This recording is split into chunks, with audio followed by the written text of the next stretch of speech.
여러분의 마음속에 있는 궁금증 꽉 막힌 고민을 풀어드립니다. 대국민 소통. 너의 이야기가 들려. 네, 안녕하세요. 오늘 국민소통 진행을 맡은 아나운서 권예리입니다.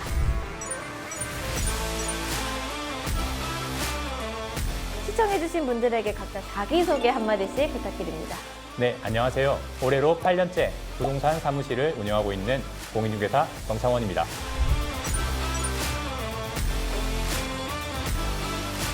안녕하세요. 저는 이번에 국토교통부 청년자문단 2기에서 정책 홍보단으로 활동하게 된 김유진입니다.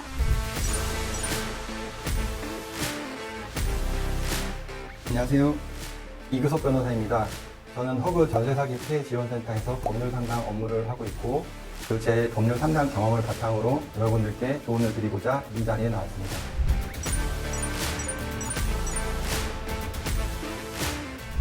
(9월은) 대한민국 청년들이 엄청 바빠지는 시기죠. 대학생들은 이제 여름방학 끝났고요. 2학기가 시작됐습니다. 또 기업들의 하반기 채용이 있는 시즌이라 취준생들이 또 한창 바쁜 시기이기도 하고요. 어떤가요, 정창원님? 사실인가요? 네, 사실입니다. 직장 근처에 집을 구하거나 1학기 때 미처 집을 구하지 못한 대학생들이 2학기에 집을 구하는 시기이기도 하죠. 아무래도 업계에 계셔서 덩달아 바쁜 시기가 아닐까 싶은데요.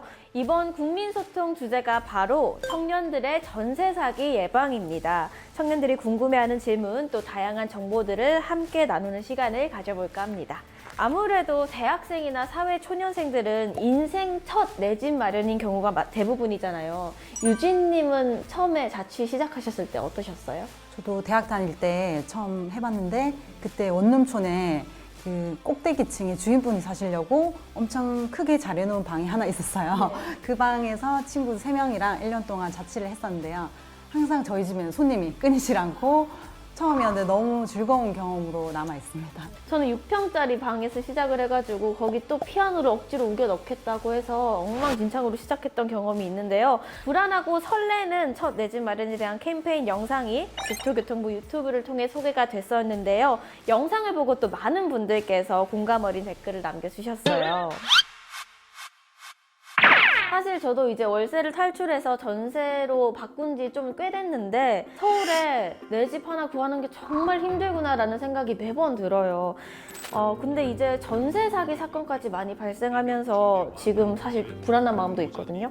실제로 피해를 입은 청년들도 굉장히 많다고 알고 있어요. 최근에 범정부 차원에서 전세 사기 전국 특별 단속을 실시를 했는데 그 조사 결과에 의하면 임차인 중에 60% 이상이 20대, 30대 청년층이었던 걸로 조사가 됐고요. 제가 실제로 전세사기 피해 지원센터에서 법률 상담을 해보면 상담 오시는 분들이 대부분 사회초년생이다 보니까 전세 자금을 대출을 통해서 마련하신 경우들이 많았고요. 그분들이 전세 사기로 인해서 보증금 반환을 못 받다 보니까 결국에는 대출 원리금 상환이나 대출 기간 연장 문제 때문에 많은 고민을 하시는 경우를 많이 봤습니다. 아무래도 20, 30대는 부동산 계약이라는 게 좀 생소하기도 하고 뭘 신경 써야 될지 잘 모르기 때문에 그런 것들이 이제 피해로 바로 이어지는 경우가 좀 많습니다. 제 친한 동생 얘기이기도 한데요. 전세가 끝나고 이제 돈을 돌려받는 시기에서 금이 반환이 안 돼서 등기부를 한번 확인을 해보라 했더니 그게 이제 신탁 사기로 보이더라고요. 그래서 지금 보증금을 돌려받는데 조금 많이 어려움이 있을 것 같습니다. 그런데 이제 전세뿐만 아니라 뭐 월세라든지 반전세라든지 그런 것들도 다 보증금이 다 걸려 있잖아요. 그래서 오늘 영상을 꼭 끝까지 지켜봐 주시면 그런 데 도움이 많이 될 것 같습니다. 제가 전세 사기라고 해서 꼭 전세에 국한된 게 아니라 어떤 형태로든 다 해당이 될 수가 있으니까 오늘 영상 보고 계약을 하셔야겠네요. 아무래도. 실제로 이렇게 집을 구하려고 하면은 뭐부터 해야 하지? 또 막연하고 막막하기도 하거든요. 실제로 동환임님께서도 이런 질문 남겨주셨어요. 처음으로 부모님 집에서 나와 작은 원룸 하나 전세로 얻어서 살아보려고 하는데요. 필수적으로 어떤 사항들을 확인해 봐야 할까요? 라고 질문을 남겨주셨어요. 우선은 부동산 계약에 이제 완전 초보인 청년들을 위해서 기본적인 부동산 용어부터 조금 설명을 드려야 될 것 같습니다. 우선은 우리가 전세, 월세를 포함해서 임대차 계약이라고 합니다. 그래서 임대인, 임차인 이런 용어들 들어보셨을 겁니다. 집을 빌려주는 임대인, 그리고 집을 빌려 쓰는 임차인. 대부분의 청년들이 이 임차인에 해당이 되죠. 저는 집 계약하기 전에 등기부 등본을 꼭 확인하라고 해서 떼보긴 했는데요. 도대체 뭘 봐야 될지 모르겠더라고요. 그 부동산 등기부 등본을 발급을 받아보시면은 크게 이제 표제부, 그 갑구, 을구 이렇게 구분이 되어 있는데요. 일단은 표제부를 보실 때는 건물의 주소를 확인을 먼저 하셔야 됩니다. 임대차 계약서에 기재되는 주소하고 부동산 등기부에 나와 있는 주소가 동일한지, 그 다음으로 이제 건물의 용도를 좀 확인을 하셔야 되는데, 건물의 용도가 이제 주거용으로 적합하게 되어 있는지, 이게 왜 중요하냐면 경우에 따라서 이제 근린생활시설로 되어 있는 건물들이 있는데, 그 건물 같은 경우에는 전세자금 대출을 받는데 좀 어려움이 따를 수 있습니다. 그리고 저 세 번째로 좀 보셔야 될 부분이 이제 전유 부분 면적이 있는데요. 그 면적이 임대차 계약서의 면적과 동일하게 기재되는지 좀 확인이 필요하기 때문에 부동산 등기부 등본을 통해서 전유 부분 면적이 어떻게 되는지 좀 확인하실 필요가 있고, 집합 건물 같은 경우에는 이제 대지권 등기가 이제 기재가 되어 있는데, 그 대지권이라는 게 뭐냐면 임대인이 그 건물 소재 토지에 대해서 갖고 있는 권리 그 소유 지분 비율이라고 생각하시면 되는데요. 그 대지권 등기가 없는 경우에는 그 임대인이 토지에 대한 권한에 좀 문제가 발생할 수 있기 때문에 나중에 그 건물에 대한 어떤 시세가 좀 떨어질 수도 있다. 뭐 이런 문제가 좀 발생할 수 있거든요. 그리고 다섯 번째로 좀 말씀을 드리고 싶은 게, 대지권 그 표시란에 보면 별도 등기가 있음, 이런 그 문구가 있는 경우들이 있어요. 그런 경우에는 토지에 대해서 어떤 제약사항이 있을 수 있는 거거든요. 그래서 그 경우에는 토지 등기부 등본을 별도로 좀 발급을 받아서 어떤 제약이 있는지 좀 확인을 하실 필요가 있고요. 갑구, 을구에 대해서 좀 설명을 드리면, 갑구는 소유권에 관한 사항이 기재가 되고요. 을구는 소유권 이외의 권리에 관한 사항이 기재가 돼요. 그래서 갑구, 을구를 보실 때 조금 그 주의하셔야 될 부분을 좀 말씀을 드리면은, 갑구에 뭐 가압류, 압류, 뭐 강제경매 개시 결정, 신탁 뭐 이런 등기들이 되어 있으면은 조금 주의를 하셔야 되고, 을구에는 저당권, 전세권, 임차권 이런 것들이 있으면은 건물에 일정한 제약이 붙어 있다는 뜻이거든요. 그래서 이런 게 있으면은 임대차 계약을 체결을 할 때 좀 주의를 하셔야 될 필요가 있습니다. 등기부 등본으로 확인할 수 있는 정보들이 굉장히 많은 것 같은데, 이것만 봤다고 해서 안심을 하고 계약을 해버리면 또 안 되는 일이겠죠.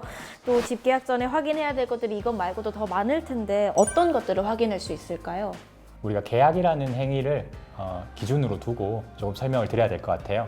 일단 계약서를 작성하기 전 이 단계에서는 우리가 청년들이 대부분 집을 보러 다니는 시기죠.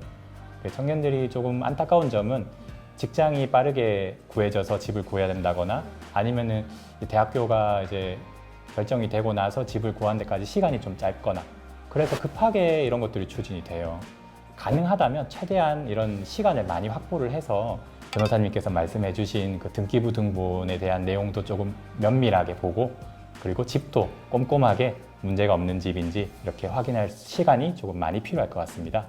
거기에 좀 추가로 덧붙이자면, 믿을 수 있는 공인중개사 사무소를 좀 고르는 것도 중요할 것 같은데요. 한 세 가지 정도로 좀 말씀을 드리고 싶은데, 첫째로는 그 한 장소에서 좀 오랫동안 영업을 해왔던 공인중개사를 좀 선택하시는 게 좋을 거라고 생각이 되는데요. 전세 사기에 연루된 공인중개사 사무소들을 보면은 여기저기 좀 옮겨 다니면서 개업과 폐업을 좀 반복하는 경우들이 많더라고요. 그 둘째로 공인중개사 사무소를 가셔서 그 공인중개사 사무소 등록증, 공인중개사 자격증, 그리고 공제증서 이런 것들을 좀 확인을 하시고, 그 공인중개사가 자신에 대해서 설명하거나 아니면 명함을 주거나 할 때 그 설명이나 명함에 있는 내용들이 등록증과 일치하는지 그런 것들을 좀 보시고, 세 번째로 국토교통부에 국가공간정보 포털 사이트가 있어요. 그 사이트를 들어가시면은 공인중개사의 기본 정보하고 행정처분 내역을 확인하실 수가 있거든요. 공인중개사가 제공한 정보가 사이트에 등록된 기본 정보하고 일치하는지, 그리고 예전에 이 사람이 뭘 잘못해서 행정처분을 받은 건 없는지, 이런 것들을 좀 확인하시면은 그 공인중개사 사무소 선택할 때 좀 도움이 되실 것 같습니다. 그럼 창원님도 검색하면 그거 깨끗하게 다 나오는 거예요? 네, 알겠습니다.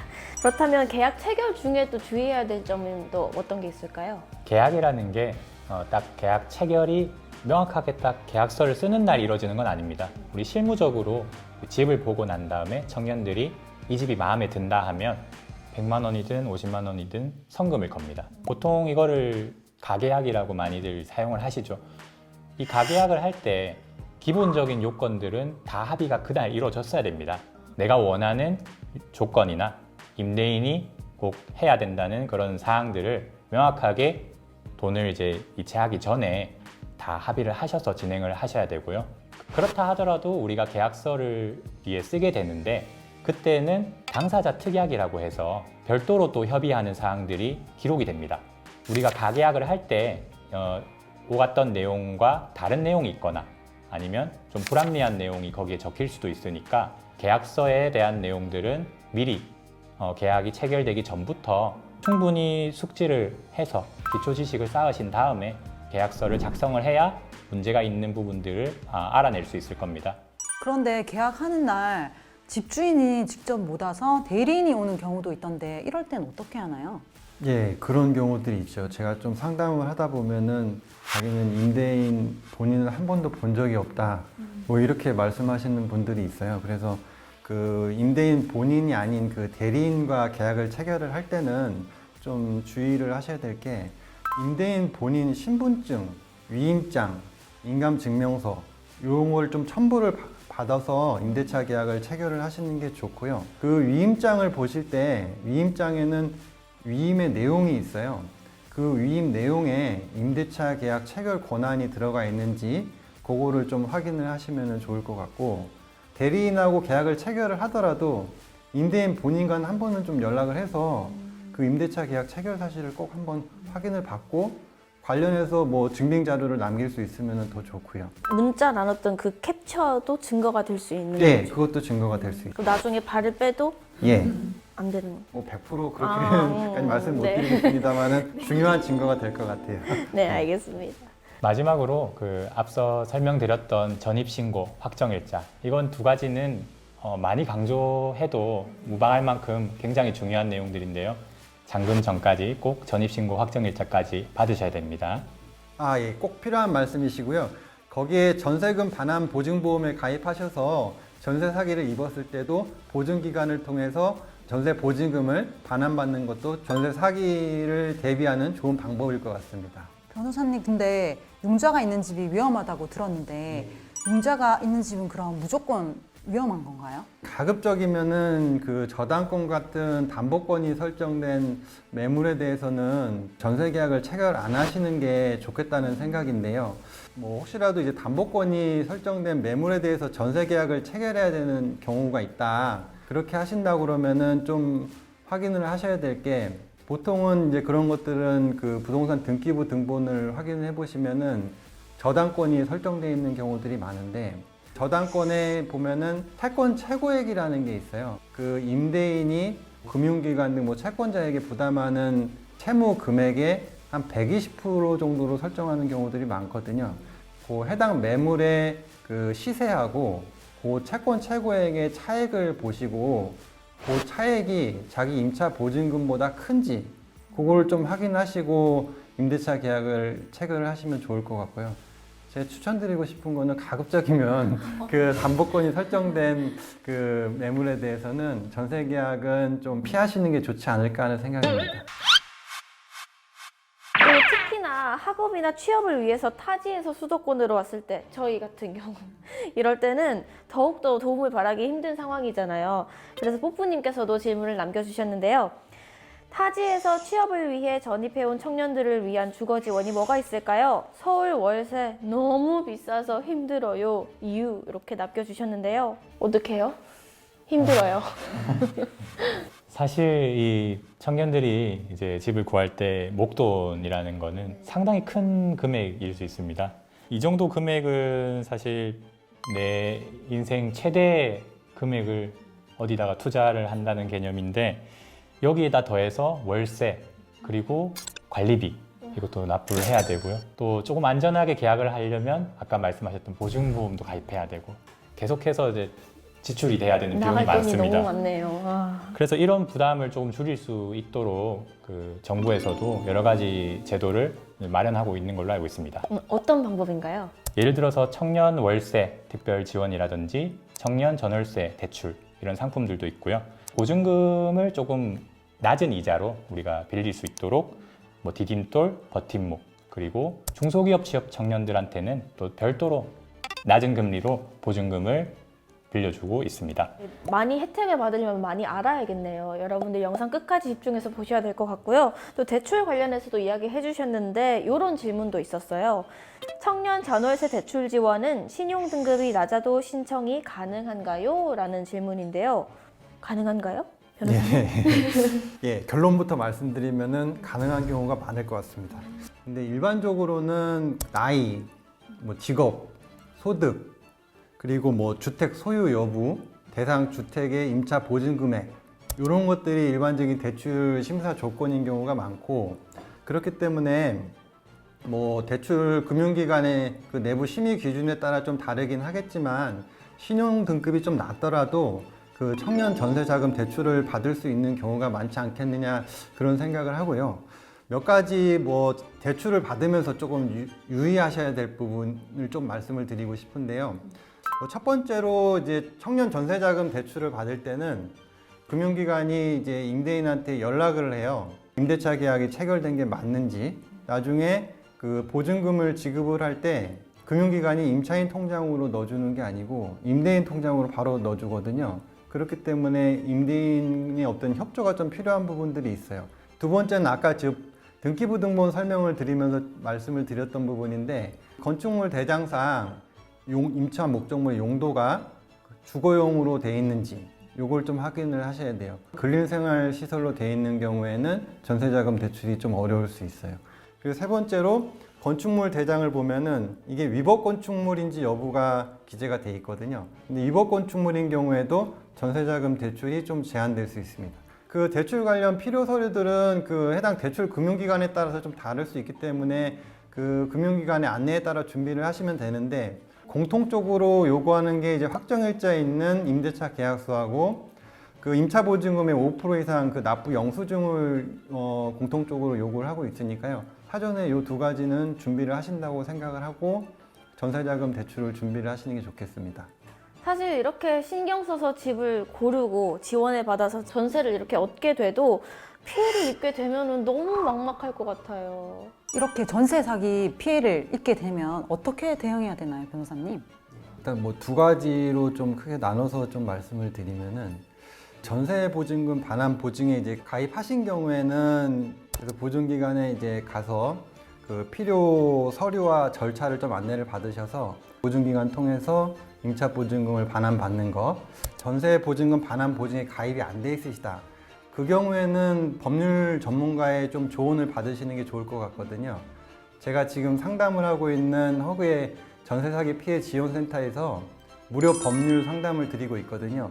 그런 기관을 통해서 법률 상담을 좀 받으셔서 지금 취할 수 있는 법률적 조치가 뭐가 있는지 좀 확인을 하시고 그에 따라서 법적 조치를 취하시는 게 좋을 것 같습니다.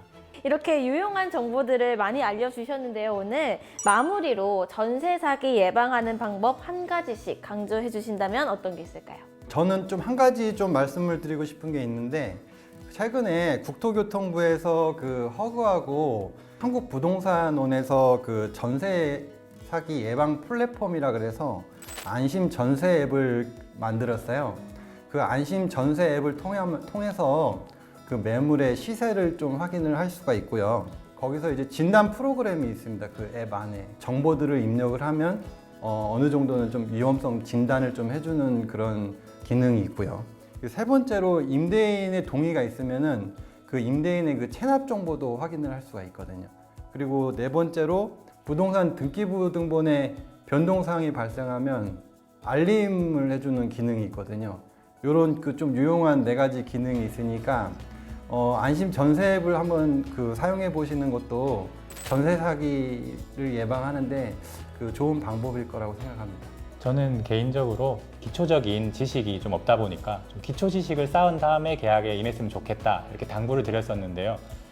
국토교통부에서 대학생, 사회초년생을 위해서 부동산 안심 계약 매뉴얼이라고 제작이 되었습니다. 네, 이렇게 나와 있는데요. 이걸 한번 참고하셔서 기초 지식을 쌓는 데 도움이 좀 되셨으면 좋겠습니다.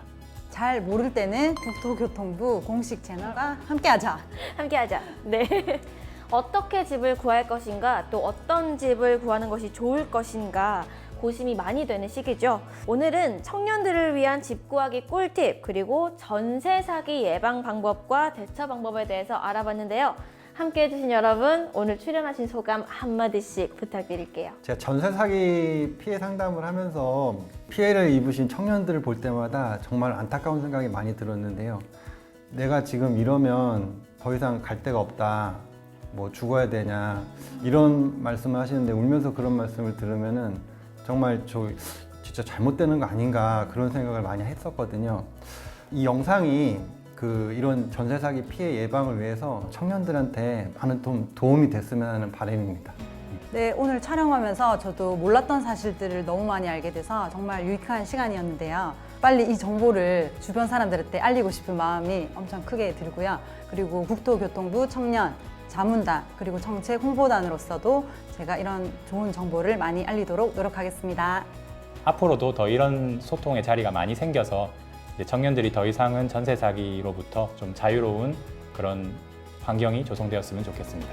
네, 좋은 말씀 감사합니다. 꼭 청년분들이 아니더라도 영상을 보시는 모든 분들께 도움이 되는 영상이 되었길 바라면서 앞으로도 국민과 꾸준히 소통하는 국토교통부가 되겠습니다. 감사합니다. 감사합니다. 안녕. 안녕.